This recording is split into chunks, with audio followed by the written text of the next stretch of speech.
So the webinar is called Degrees of Change, and it's going to tell the story so far of our efforts to build greater change capability here at the Open University. So here's the agenda for the next 50 minutes or so. Firstly, I'll provide a quick overview of the Open University to put the rest of the session into context for those of you who aren't familiar with the higher education sector. There are certainly a number of similarities between the higher education sector and government departments, which is where most of my prior experience has been. For example, they can both be quite bureaucratic and hierarchical. But there are also some interesting differences, such as the relationship between academics and non-academics. I know we've got participants on the webinar from a range of sectors and different organisations, but I'm hopeful that there'll be something of interest for everyone. Then we'll get to the main event, part 2. I'll set out the top 5 lessons that we've learned through our efforts so far to build change capability here. Of course, it would be lessons because we're an education organisation. I'll use those lessons to frame the story about what we're doing and how we're doing it. And finally, we'll leave time for questions at the end. So, what do you know about the Open University? The OU was originally envisaged during the 1960s as a university of the air under Harold Wilson's government. It was founded in 1969 around the central premise that communications technology could bring high quality, degree-level learning to people who hadn't had the opportunity to attend traditional campus universities. When the OU accepted its first students in 1971, 25,000 people enrolled and 20,000 registered on a course, and that was at a time when the total student population in the UK was only about 130,000, so it was big from the start. Back then, being a student meant receiving a box full of textbooks, watching late-night BBC shows, getting together with other students at occasional day schools and residential schools. But what made it different was its radical open admissions policy, so open to anyone who wanted to realise their ambitions, fulfil their potential, while attaining the highest standards of scholarship. And this was part of why it proved extremely popular with the public. I'm pretty sure we've probably got some people on the call that have either done OU study themselves or know family members and friends that have. Anyway, and apparently, according to these photos, all of that was only happening in black and white. Nowadays, well, we're in colour for a start, but we're still very much about life-changing learning. Hopefully some of you will have seen our recent TV adverts. There is a link on the slides. I won't play it now as I've been advised that we might break the internet by doing so, but by all means do check out the advert if you haven't seen it so far. Some key stats. We're the largest academic institution in the UK. We've got almost 200,000 current students, of which sort of just under 10% are overseas. We've got nearly 6,000 tutors, more than 1,000 full-time academic staff, over 3,500 support staff, and over the years we've taught more than 1.8 million students. Over 70% of our students are in full-time or part-time employment, and one of the reasons that I really like our advert at the moment is that the advert gives a really clear depiction of what it means to be an OU student, balancing your study against work, against caring responsibilities, even trying to have a social life, and the challenge that provides, but also the great satisfaction it provides when people get through to the end of their qualification. It's not just our size that makes us special, so we're a world leader in flexible distance learning. Much of this is what's called blended learning, so a mix of online and face-to-face. Online learning includes accessing learning materials through the internet, taking part in online tutorials and webinars, participating in forums, but it also includes some really innovative stuff like our Open Science Laboratory. In the Open Science Laboratory, which again you can find out more about online, students can operate real physical equipment controlled remotely, so they can learn from on-screen experiments, even participate in field research virtually using satellite-borne and remotely operated sensors. So genuinely interesting and groundbreaking stuff. We also have a vast open content portfolio, and I mention that really not so much as a sales plug, but just because it's genuinely interesting and a fantastic resource. It includes over 800 free courses on our OpenLearn platform, which gets 4.5 million visitors a year. And there's a great MOOC platform. Hopefully most of you are familiar with MOOCs, but it's the acronym stands for Massive Open Online Courses. The OU set up FutureLearn, which is a private company wholly owned by the OU, and FutureLearn is a brilliant platform for MOOCs from UK universities and worldwide universities. I strongly suggest you take a look, and again the slide includes some links. And we still work very closely with partners like the BBC, so big programs like Frozen Planet, Stargazing, Life Story, those kind of things. And that open entry ethos persists, so most undergraduate courses still have no formal entry requirements. So in summary, I guess we like to think we're a bit different, perhaps even the quintessential British eccentric of the higher education sector. And I'll leave this quote from Bill Bryson, honorary graduate of the OU, as an example of that. So that's who we are. Why do we need to build our change capability? The reality is that our history and our difference won't sustain us forever. There are several reasons why we need to build our change capability so that we can continue to adapt and improve. Firstly, some external factors set out on this slide. Like other higher education institutions, we're operating in a sector which is experiencing considerable change. So tuition fees were introduced, they were then raised to their current levels in 2012 or thereabouts. Corresponding government funding has dropped and continues to drop. Linked to fees, students are demanding greater value. Most are coming out of university with significant debts and rightly need to be getting best value for that investment. We've also recently had a change in government. The implications of their green paper from November 2015 are yet to become fully clear, but is likely to include the introduction of a new teaching excellence framework with the potential for fee increases to be directly linked to university results in a way that they haven't been before. But the single biggest factor, the single most critical factor for the Open University is that there's been a considerable decline in part-time study across the whole sector, not just the OU. So last year there were almost 370,000 people studying for an undergraduate degree on a part-time basis in the UK, but 5 years ago there were more than 580,000. A decline of 37% in just 5 years. We see that as 200,000 life opportunities that have potentially been lost, plus the loss of potential economic benefits to businesses through having a flexible way of developing people's skills whilst they are working. So this is a big issue and a big priority for us. Our Vice-Chancellor, Peter Horrocks, who joined the university in May of last year, is determined to make part-time higher education a much higher priority for government, for industry, for other universities. And the decline in part-time study makes our ability, the university's ability, to innovate and adapt more important than ever. But it's not just external factors, there are also some internal factors requiring us to be great at implementing change. Whilst we've got a good history of innovation, we're now a large, complex organisation. There's a huge amount of change and moving parts. So for example, strategic change, we're currently developing a new strategic plan to take us through to 2019 and through which we want to make some fundamental improvements to the way that we support our students. Organisational change, I mentioned we had a new Vice-Chancellor joining us, but we're also reorganising 7 faculties into 4, and there's also been agreement to a contentious proposal to close 7 of our regional offices in England and consolidate those functions within 3 larger offices in different locations, which is going to impact several hundred staff. We know we need to make small incremental changes to processes and systems as well. Plus, we're well placed to initiate some disruptive change within the education sector. For example, I mentioned it before, but the establishment of FutureLearn, which is set up effectively as a commercial company and works in partnership with universities worldwide. What's clear is that change is the new normal. We know we'll need to continue adapting, even if we don't yet know what those challenges are going to be. But we're not always confident that we manage change as well as we should. It can take a long time in the university, implementing change, implementing projects. Sometimes that's due to complicated governance or the way that our systems and processes have evolved over time. Linked to this, it can cost more than it should. Like many organisations, we might deliver the change, the new system, the product, the team structure, but we're not always sure that we've realised the benefits that we expected, the benefits that we wanted to achieve, perhaps because it's challenging to measure them. We've got lots of intangible benefits, lots of projects that are trying to achieve similar things but from different angles, or just because life has moved on in the meantime. And as a result of these and other challenges, it can sometimes be a demotivating experience for those that are directly involved or impacted by the change. So that's a summary of why we're trying to build our capability. We're now kind of moving on into so what are we doing about it, part of the presentation. So this is our plan in a nutshell. The aim of the portfolio office of my team is to help the OU deliver the right change and deliver it right. Our approach encompasses the 4 blobs around the edge of the slide. So capable and collaborative people, a forward and outward-looking culture, effective processes, and systems that enable us rather than constrain us. We report into the Director of Strategy and through him to the Vice-Chancellor. We were set up in late 2012, formed out of a previous strategic projects team. I joined the team 18 months or 2 years in. A number of the initiatives that I'm going to talk about were initially set in train by my predecessor, others are more recent additions.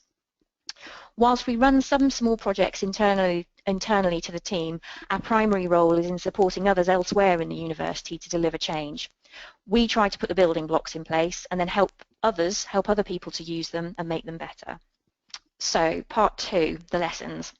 I'm going to talk you through some of the key lessons we've learned so far in trying to implement this plan, and I'll use these to describe some of the things we've done over the last few years.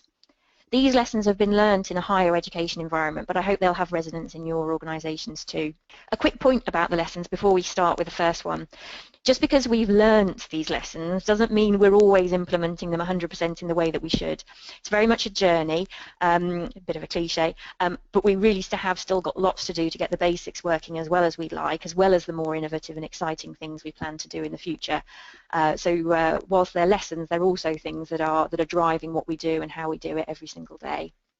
So lesson 1, size doesn't fit all.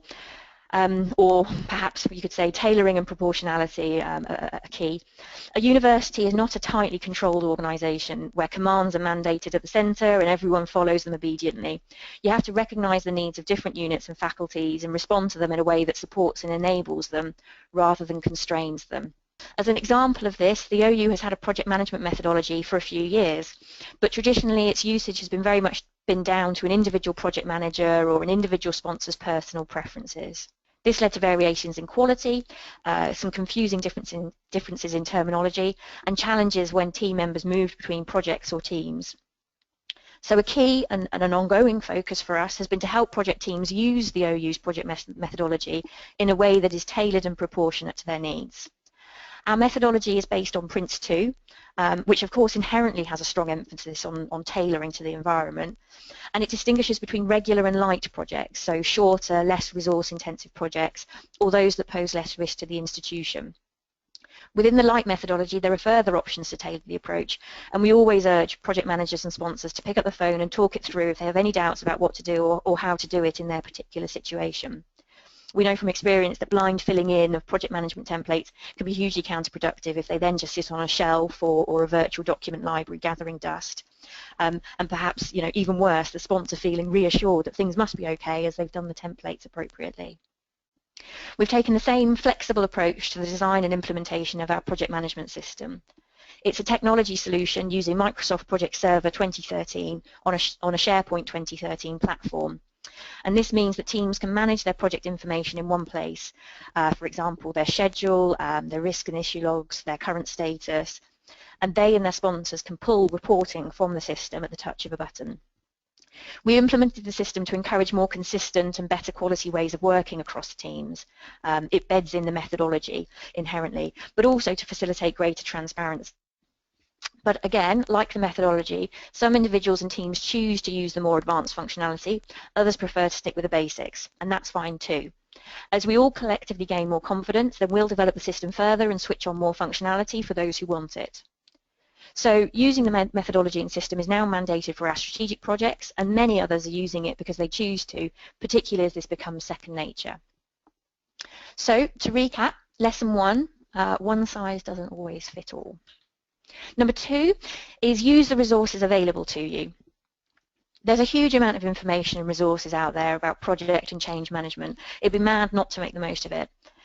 It can definitely be difficult to sort the wheat from the chaff, but it is worth trying to do this, and it's somewhere that we have invested a fair amount of time. An example of where we've looked outside for advice and best practice is in the development of our project management teams. In the OU, we have an increasing number of professional project and change managers, but there's an equally important contingent of staff who aren't project managers by trade and who don't want to be in the future, but they're overseeing project change initiatives as a secondary part of their role. We reviewed our project management learning and development offering with HR, and that was primarily based on in-house, non-accredited training, and then ad hoc places on externally run courses at a higher level. We decided to revamp it, aligning much more closely with the APM offering. It's important for us that we're doing things that are best practice and improve our capability, not just for the intrinsic value that that provides, but also to help attract and retain our staff for the future. Last year we piloted a new approach to our project management learning and development.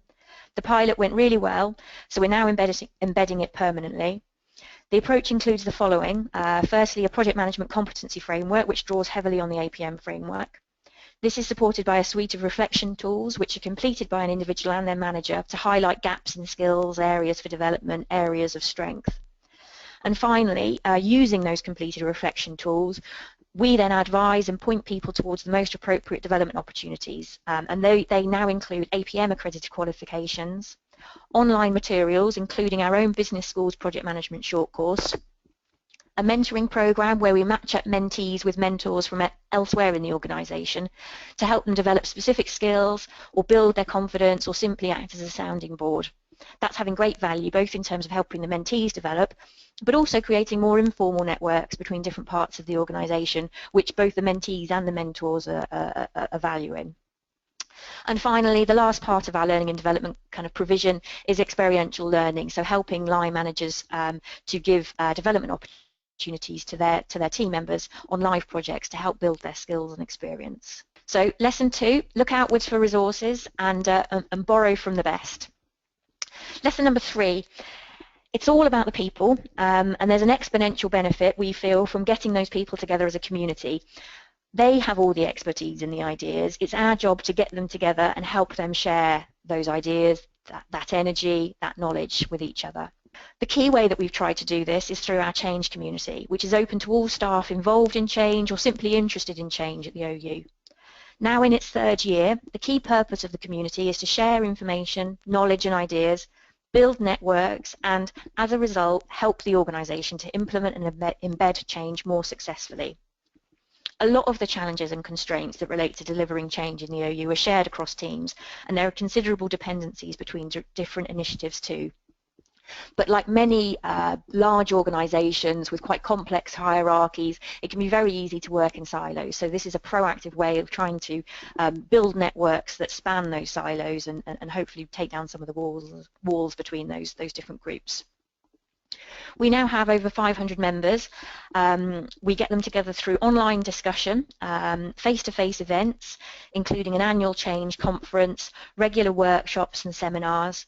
Recently, we've run sessions on agile approaches to change, agile with a small a, but also there's some work in terms of agile with a capital A. We've also run sessions on how change is managed in FutureLearn, the MOOC platform company I mentioned, which operates much more like a startup. We've run networking sessions, and we welcomed Elizabeth and Martin from the APM Enabling Change SIG to lead an event just a couple of weeks ago. Plus, our intranet site acts as a focal point for other news and updates, job opportunities and change within the OU, good practice guidance and examples. We're currently overhauling how we share and point people towards those resources to help people get better value. So, to recap lesson 3, use your people to pool their knowledge, skills, ideas and energy. Being together is a lot more powerful than being separate. Lesson number 4, sponsors buy-in is key to making it stick. And not just sponsors buy-in, but actually support at all levels is really key. One of the areas in which we're trying to do that, particularly for sponsors, is in terms of helping them understand not just what we and their teams are doing when we talk about project management, when we talk about change, but even more importantly, helping them to truly understand why we're doing it. And this hasn't always been straightforward to achieve in this environment, and it remains something we need to keep a focus on. Definitely one of the lessons we're still working to implement. One of the ways in which we're trying to help sponsors to understand the importance of good quality and consistent project management is by very clearly giving them something back through the assurance reporting that we produce for the executive team. This covers the most strategically important projects, not all projects in the university. At the moment, we're overhauling the report with a view to making the discussions and the decisions that it supports to be more useful for the executive team. Plus, we've recently started to supplement those reports by running a project health check service. It's early days for project health checks, but so far it's definitely enabled us to get further under the skin of specific projects, which in turn has helped us to provide better insight through the assurance reporting and reiterate the reasons why we're doing this, why we need to continue to put time and effort into helping to make people feel more comfortable managing and leading change. So lesson 4, support from all levels to what we're doing and why we're doing it. Lesson 5, so the 5th and final lesson that I wanted to sort of flag in the session is top-down meets bottom-up. And this reflects one of our newest areas of focus. And that's how we help the university to balance top-down change, so large programs and projects mandated and driven by senior leaders, with bottom-up change, smaller improvements self-initiated by individuals and teams. As you've heard, the primary focus for us over the last couple of years has been on building our project management and change management capability so that we're more successful in delivering major change programs and projects. Most of those projects have been identified as part of the implementation of a strategy or been identified by a senior sponsor. They have fairly large budgets, they span months, maybe years, and they need the type of process, the type of infrastructure that we've just been talking about: governance structures, project documentation, robust reporting. They're represented by the picture of the cathedral in the slide, so they're well ordered and hopefully are largely a quiet and fairly controlled environment. That focus has been totally necessary, and we still need to keep getting better at that kind of change. But it won't be enough. It's clear that the education sector, like pretty much every sector, is changing. We don't fully know how it's changing, how it might be disrupted in the future, but we know that we'll need to keep adapting, keep improving. If we rely only on change through large-scale projects mandated from the top, we'll be missing out on a huge amount of opportunities and ideas and energy. So as well as a cathedral, we also want to encourage change that's more like a bazaar, noisy, colourful, individuals and teams having an idea and running with it, empowered, not having to ask for permission, trying out innovative approaches, making links across the organisation through informal networks, not just project boards. Failing, that's fine, but failing fast, learning from it and moving on. It's really early days for us here, but we think it's great and really exciting stuff. The NHS in England are doing some great things in this space, and we're unashamedly trying to learn from them, which is a direct link back to lesson 2 about looking outwards and borrowing from the best. So lesson 5 is about trying to balance the two, top down and bottom up. Definitely a work in progress, but something that we feel strongly is the right thing to do. So how are we doing?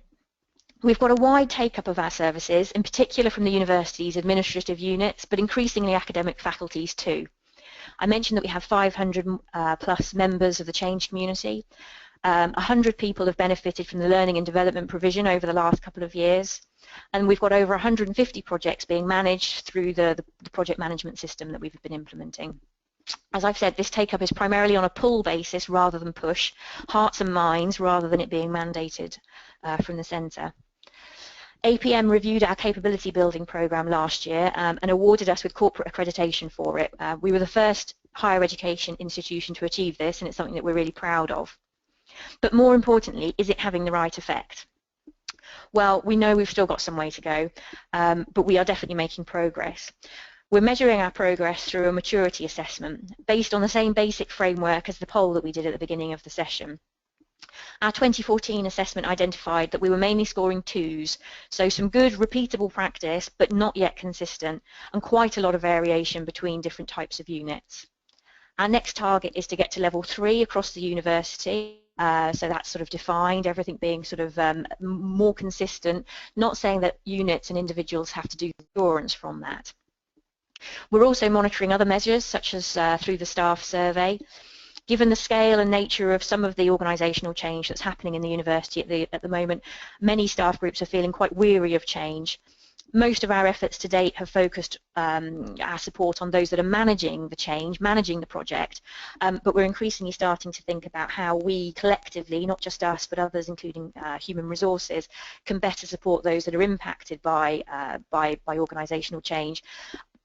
Drawing from lesson number 5 in terms of more bottom-up change, how can we help people co-create that change so that actually they understand why it's happening, they feel invested in trying to solve the problem, and therefore don't feel like it's being done to them in a way that's not nice for anybody to experience.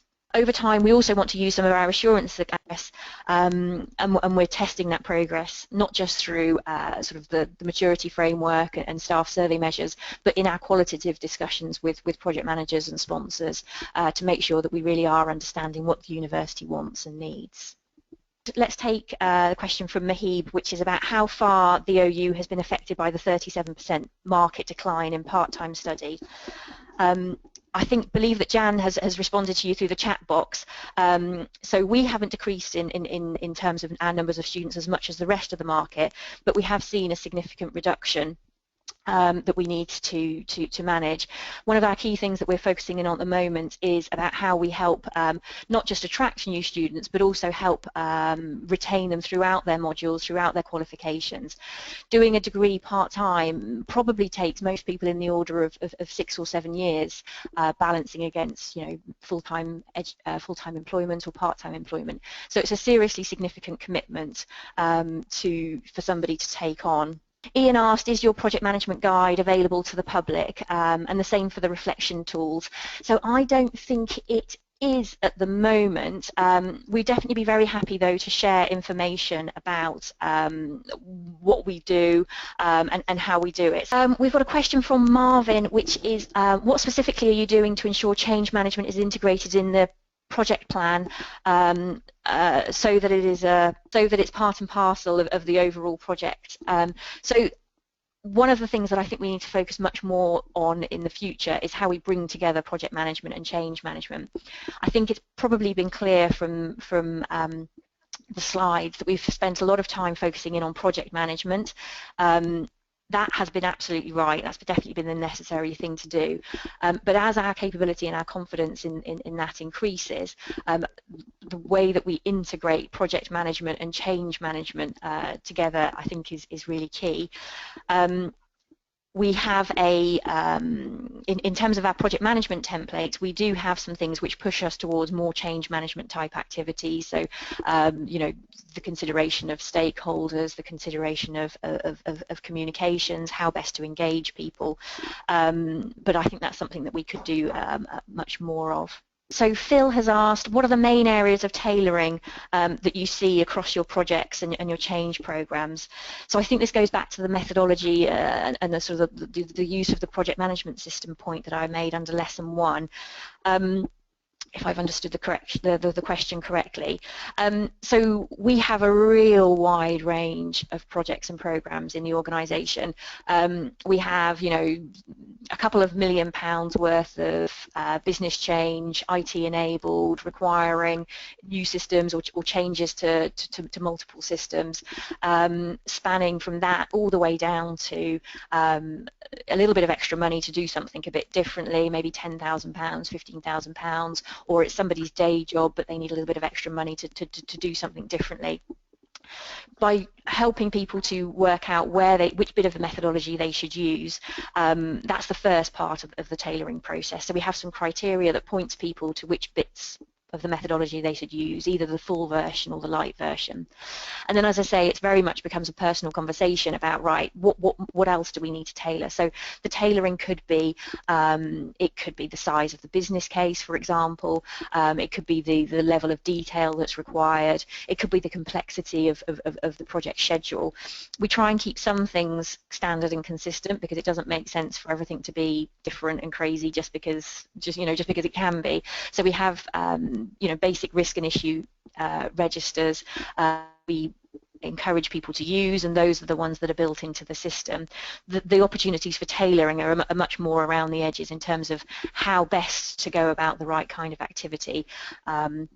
So if they've already developed a paper which makes the case for something that's been through governance, because we have an awful lot of governance in academic institutions, then there's no point in developing a separate business case which asks you know, very similar questions and does the same job. So those are kind of things where in the olden days perhaps we might have been sort of blindly saying, right, you know, to get the money you have to do the business case template, but actually if that has already been done to a sufficiently high standard and it's been bought into, then we try and encourage people to try and find a way around the edges. So I hope that answers your question. But another good question here from Brendan, which is, are you sharing practice with other higher education institutions whose journey is less advanced? If so, how?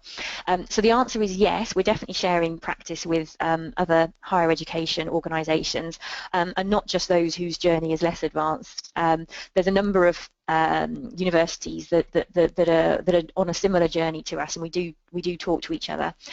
How we're doing that, so we're members of the AUA, the Association of University Administrators, and they actually have a special interest group which is about managing change in higher education. We did a session to that group at their 2015 conference. That was a really useful interactive session. Hopefully we gave out some information that they might have found useful and interesting, but just as importantly, or perhaps even more importantly, speaking parochially, we got a huge amount of information and support and advice back from that. So we've made some links with people that are doing similar things, doing slightly different things, and we're maintaining those links primarily via email and phone conversations, but that annual conference that I mentioned will run again in 2016, and we'll be there again. So that's one of the ways in which we're doing that, and not just higher education institutions. So I mentioned the NHS as part of lesson number 5.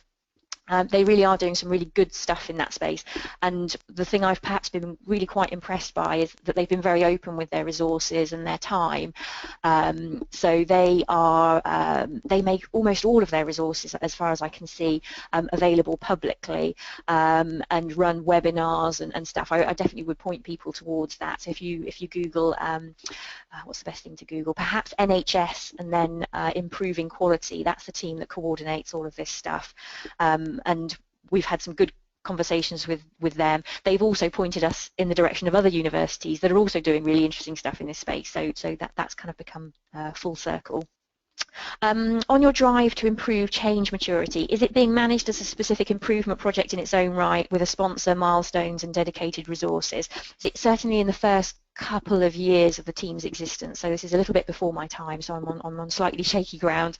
It was very clearly being driven by the Vice-Chancellor at the time, so he was a very clear sponsor for it. We had some clear activities that we wanted to achieve, some success criteria, there was budget attached to it, and it was being run very much as a project with specific work streams. So the setting up of the project management system, for example, we ran as a project.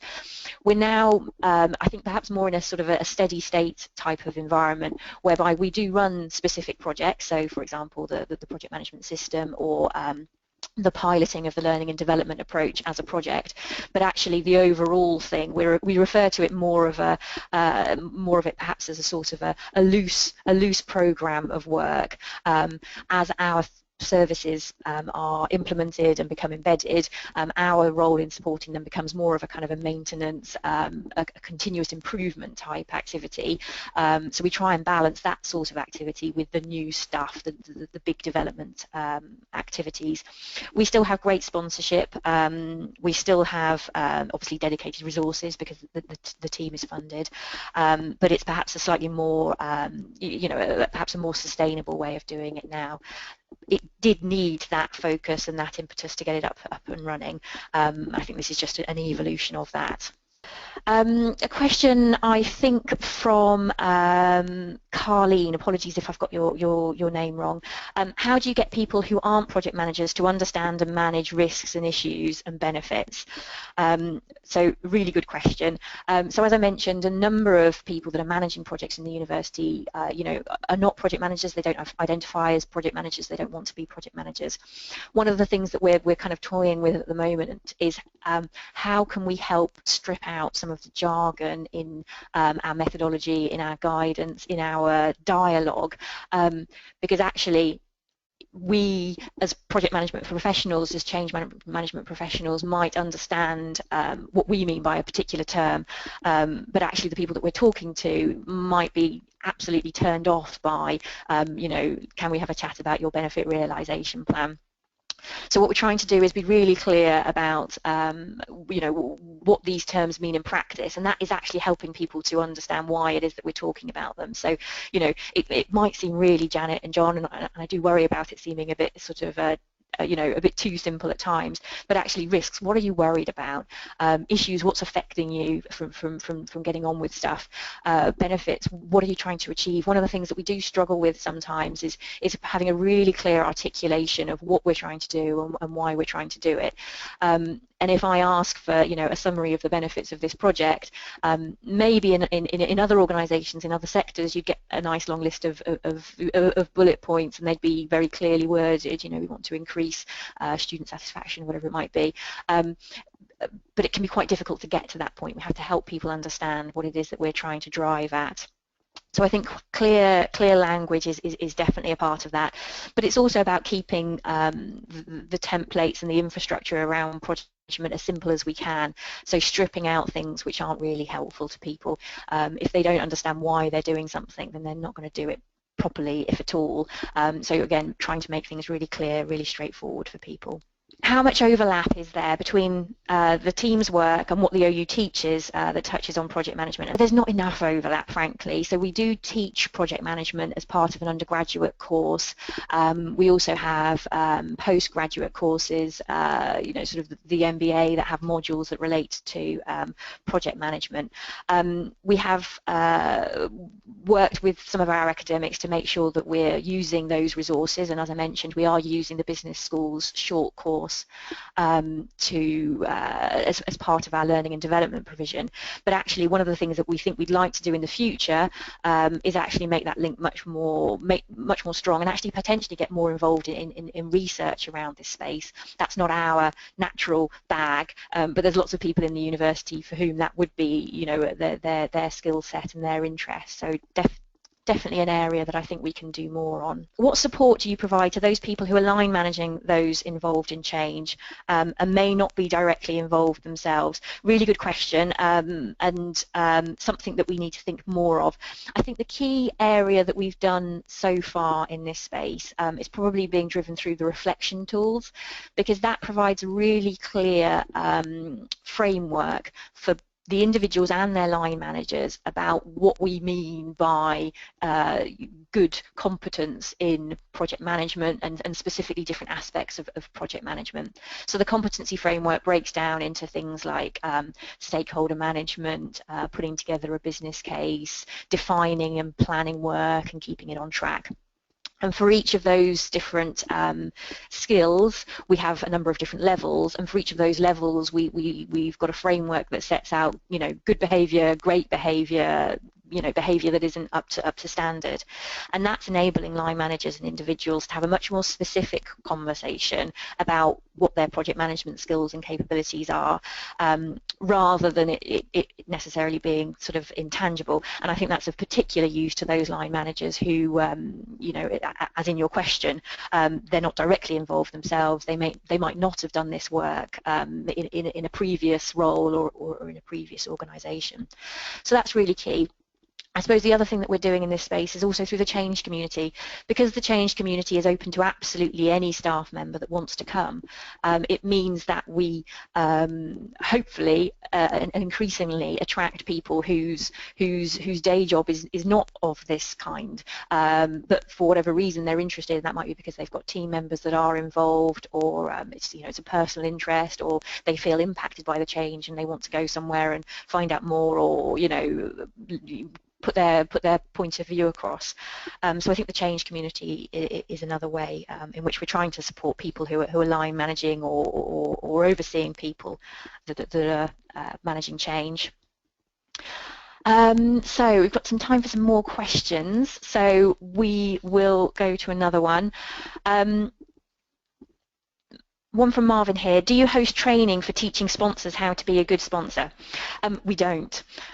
We are thinking, though, about how we can help our sponsors be great sponsors, and I've been looking at some of the resources that exist through APM, through other organisations, to work out how best we can do that. We have sponsors at different levels in the organisation, kind of similar to most other organisations. So in some cases, an executive board member might be the sponsor, but in other cases, it'll be somebody that's you know, a manager or a director of a unit.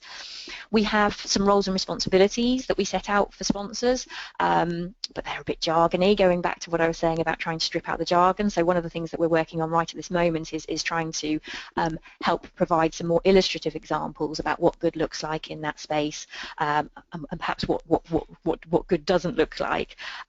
We haven't thought about training per se, but that might be something that we do want to think about in due course, perhaps as part of a wider package of sort of project management learning and development that goes after that goes beyond what we provide to project managers per se.